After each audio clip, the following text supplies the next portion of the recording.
इस दुनिया में वे सबसे दुर्भाग्यशाली लोग हैं जो फिल्में नहीं देखते। इस दुनिया में तीन ही चीज है जो करने लायक है, फिल्में, किताबें और घूमना। मैं तुमसे यह नहीं पूछूंगा कि तुमने क्या क्या पढ़ा है, तो मुझे ये बताओ कि तुम कहाँ कहाँ घूमे हो। पर अफसोस दुनिया में हर आदमी घूम नहीं पाता, इसलिए यही बता दो कि तुमने क्या क्या पढ़ा है। धूप में निकलो, घटाओं में नहा कर देखो। बोलो देखे,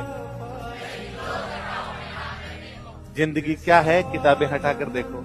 मैं जब यहाँ नई नई स्प्रिंग बोर्ड में तैयारी करने के लिए आया था 2010 में, तब सर ने कहा था खूब सारी फिल्में देख ली और खूब सारी पढ़ाई करनी है। दूसरी बात तो कम मानी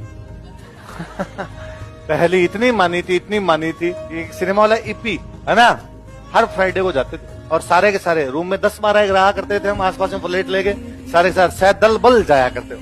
तो मेरे याद 2016 में मेरा कोई पुराना 12th क्लास का क्लासमेट था, मैं पढ़ाने लग गया था, वो नौकरी लग गया था हमारे, और बाद में उसको लगा आरएस की तैयारी करता हूँ, उसका प्री हो गया, मेंस की तैयारी कर रहा था। प्री में भी वो मेरे साथ ही रहा, फिर आगे मेंस में भी तो हम दोनों साथ ही रहा करते। उसकी क्लास सुबह 7 बजे से 1 बजे तक होती, तो आते टाइम तो हम दोनों साथ में आ जाते 7 बजे। बाइक थी मेरे पास तब 2016 तक, तो बाइक लेके आता तो बाइक पे आ जाता हूँ। 1 बजे जाते थे वो अपने ऑटो वगैरह में वापस चला जाता। मैं शाम को 7 बजे क्लास खत्म होती, 7 से 7 में तो इधर ही रहता, 7 बजे वापस जाता। एक दिन फ्राइडे वाले दिन, फ्राइडे को मूवी देखने के लिए जाना था, उसने मेरे को 7 बजे फोन किया कि आज तुम ऑफिस ज्यादा मत बैठना, फटाफट आजा, मूवी का टाइम हो रहा है, चलते हैं। और ठीक है, मेरे को ऑफिस में टाइम लगे 8 सवा 8 बच्चों के बीच में हो गई। वो बार बार फोन करेगा, आजा यार जल्दी से आजा, फटाफट मूवी देखने चलते हैं। मैं जैसे ही पहुंचा तो वो नीचे खड़ा था, उसने कहा वाह वाह वाह, खाना आके खाएंगे, मैंने तो खा लिया, तू आके खा लेना, और चेतक को स्टार्ट ही रख अपने, मैं पीछे बैठता हूँ, चलते हैं। तो न तो मैंने उससे पूछा कि जेब में रुपए हैं क्या, न उसने मेरे से पूछा कि जेब में रुपए। मुझे लगा इसके पास होंगे, उसको लगा मेरे पास। हम चले गए, मेरे जेब में 500 का नोट। तो वहां जाकर मैंने पूछा रुपए, तो उसने कहा मत नहीं लाया, तेरे पास होंगे, मगर 500 रुपए। तो उसने कहा 500 में देख लेंगे। ईपी में टिकट होती थी 220 रुपए, 220 के डबल 440, 20 रुपए पार्किंग वाला लेगा 60।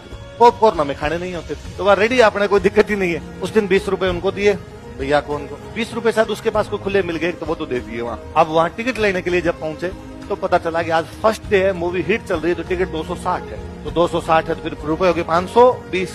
अब हमारे पास 20 रुपए कम पड़े। एक तरीका तो वापस आ जाओ, तो वापस तो जाएंगे। एक तरीका है कि पार्किंग वाले कह दो भैया 20 वापस दे दो, तू जानता ही है मैं अगली बार आएंगे तो 20 दे देंगे। तो यार पार्किंग वाला तो नहीं देगा, आपने क्या किया जाए, कई जरूर दिमाग लगाया। फिर 2 लड़के स्टूडेंट से कोई और खड़े होंगे, न वो मेरे को जानते ना मैं उनको जानता था। मैं उनके पास गया, मैंने जाकर मैं भाई 20 रुपए कम पड़ रहे हैं, 20 रुपए। उसने दे दिए 20 रुपए, हमने मूवी देखी। तो उसने मेरे को बाद में, मेरे दोस्त ने कहा अरे यार ये कोई जानकर निकल जाता, मैं ठीक रहा, फिर 100 मांगते, फिर 20 ही क्यों मांगते, हमने ढंग से मांगते वैसा। तो मूवी देखने को दिया वैसा कम रुपए बड़ा, तुमने किसी से मांग के देख ली, और तुम्हें मैं कहता हूँ मूवी देख लो, तुमको